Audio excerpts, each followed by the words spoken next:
crucial in terms of dealing with people with mental illness and in that capacity, recognizing again if that person is harmful to himself or other people, and just securing that scene and make sure everybody around is safe.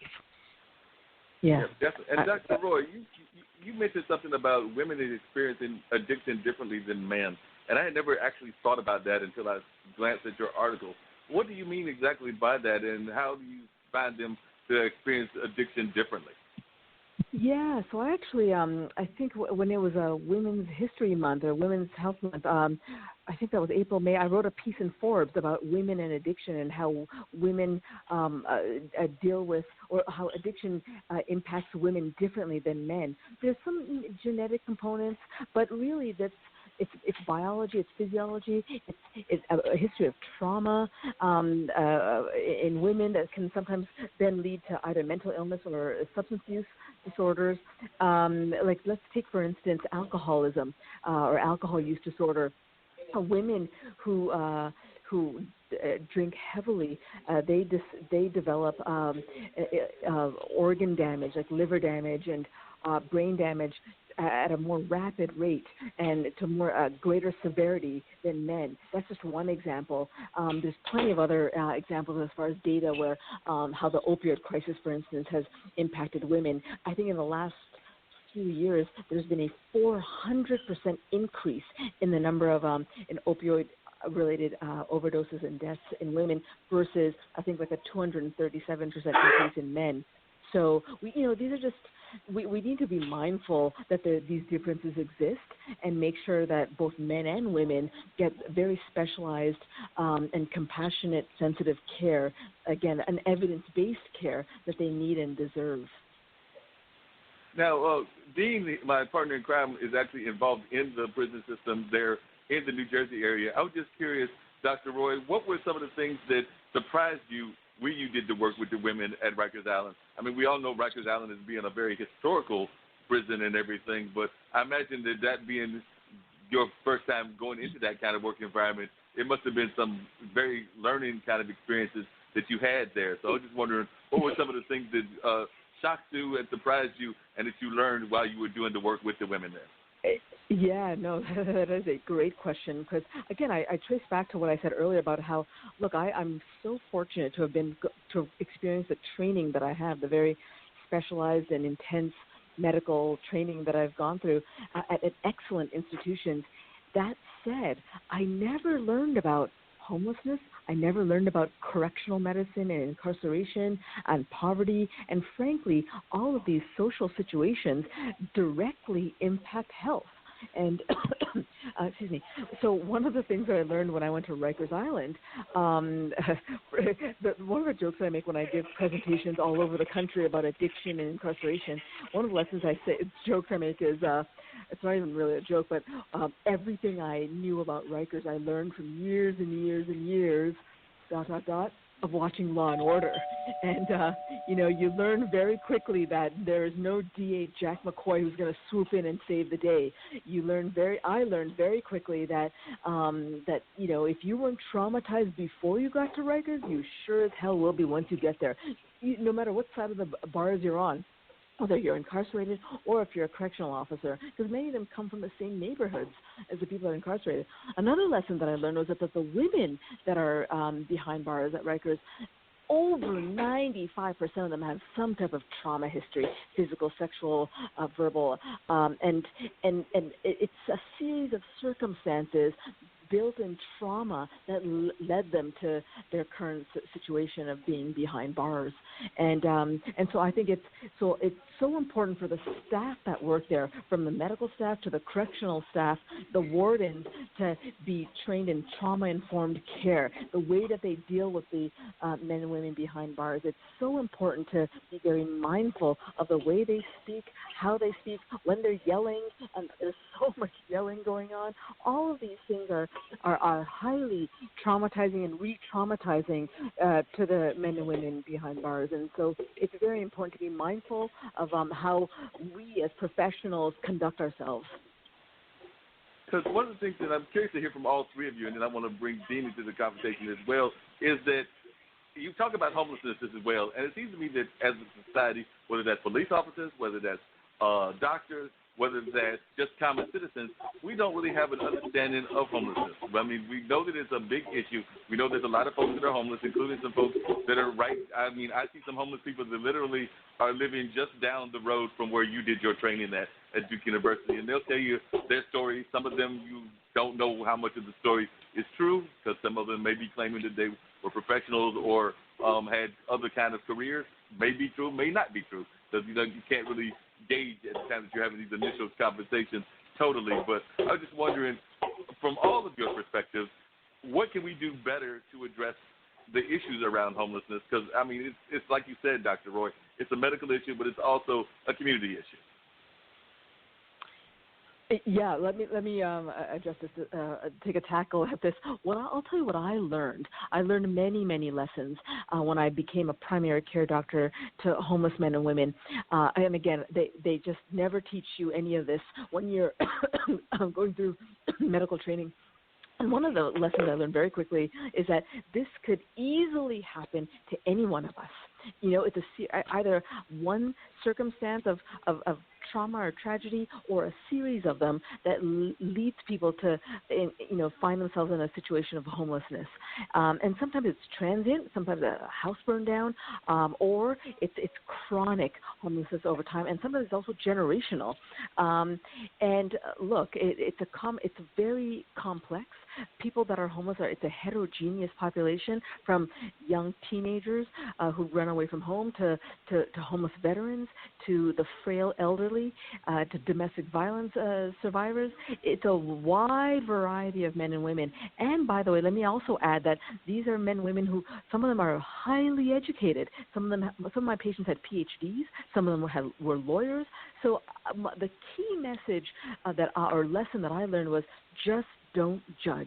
Just because you see somebody that's begging for money on the streets, you have no idea what their backstory is that led them to that position.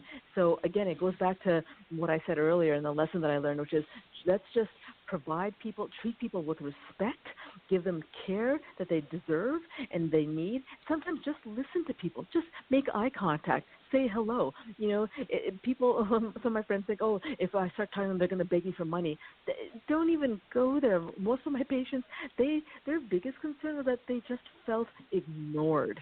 So I think those are just some of the lessons that I learned.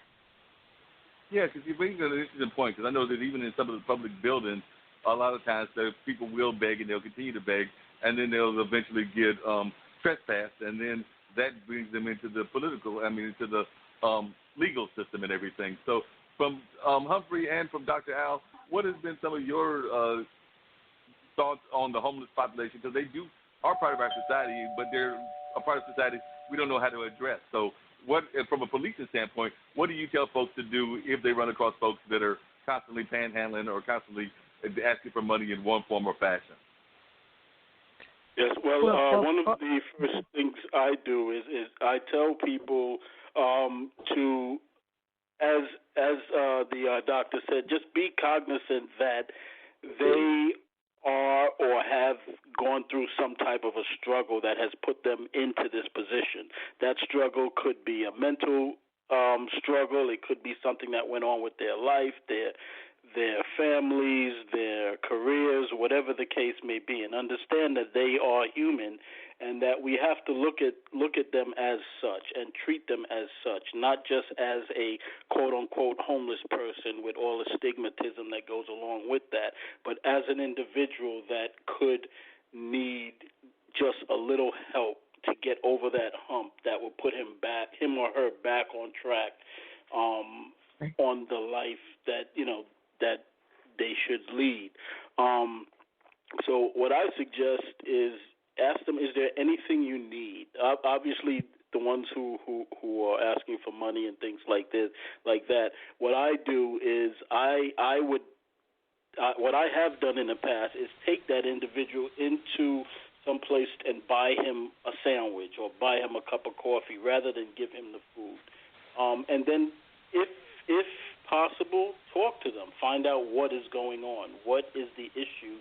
And you may have a solution. You may as a law enforcement officer, you can refer them to many different agencies. One of the big issues in New York is that our homeless shelters are in such bad condition that a lot of them would rather be on the street. They feel safer, and the conditions are better on the street for a lot of them. And that's an issue that our government needs to get involved with and make these homeless shelters, a better place for them to regroup and get themselves back on their feet. Right, and I definitely echo both callers as it relates to homelessness and not treating that individual with disrespect, but treating that individual in a helping standpoint and recognizing it's not an individual problem, it's a structural problem, it's a community problem. So the community should get involved, the local government should get involved, the states should get involved as it relates to programming for homelessness. And spent some time out in Seattle, Washington, and I was very impressed on how that city is tackles homelessness as it relates to programming. And should be a nationwide model, in my opinion, for homelessness in the United States. Definitely. Hey, Gene, I think I heard one other call, and I think that might be my author as well, so I think that was the fourth one that I was expecting. But also, just from your perspective, so like I mentioned, you worked in the corrections office. Have you ever done any work? I don't even know if you've ever done any work at Rikers Island. I know that you've worked in different prisons, but I don't know if you had the pleasure or displeasure of working at Rikers. Nope, Rikers Island is in New York. I've worked in Virginia and now in New Jersey. So I've been there. I've toured the island, but I have never worked there. Gotcha. So, Dean, if you drop one more spot, and then I think we got Tabitha on the other line, and I did want to bring her into the conversation so we can talk a little bit about what she's got going on, which will shift this conversation a little bit. But I don't want y'all three to leave because I want to get from all of y'all maybe some closing thoughts as well as ways that people can get in touch with you. And even some of her conversation may come back to some of what we're talking about. So if all of you will stay on the line, I would greatly appreciate it. Actually, right now we have Frank Hyman is standing by, so he'll be in just 1 second. Bass players, best thing you can do for your overall sound. You've got to see this. New Basstone Incorporated makes Nightwalker bass guitar tube preamps. This preamp will give your sound such a boost, it's just incredible. Try it today. Try it today now. A great sounding bass guitar will make for a great sounding band. Make your band sound at its best. Best thing you can do for your bass guitar sound. NewBassTone.com. NewBassTone.com. All right, and we're back. Mr. Hyman, welcome to Straight Talk with Dean and Mark. You are now on the line, sir. So, Frank, you're going to be doing a presentation in the library very shortly. I think it might be tomorrow. Would you tell with our listeners a little bit about what the presentation is going to be about? I know part of what you talk about regularly is gardening and things of that nature, but I think this presentation might be a little bit different. So if you'll share with our listeners what you're going to be talking about on tomorrow, I believe it is, at the library. Yeah, thank you, Mark. My other love is politics. And so tomorrow, August 20th, 7 o'clock at Northern Durham Library, I'll be giving a talk, and the title of the talk is Capitalism, Socialism, and Democracy. Which one will win? And I don't want to give away the answer to that tonight, but I know a lot of young folks have been interested in socialism and thinking about abolishing capitalism, and there's a lot of complaints about our democracy. I mean, of our last three presidents, two of them lost the popular vote. So but they're got in the White House. So what kind of democracy is that?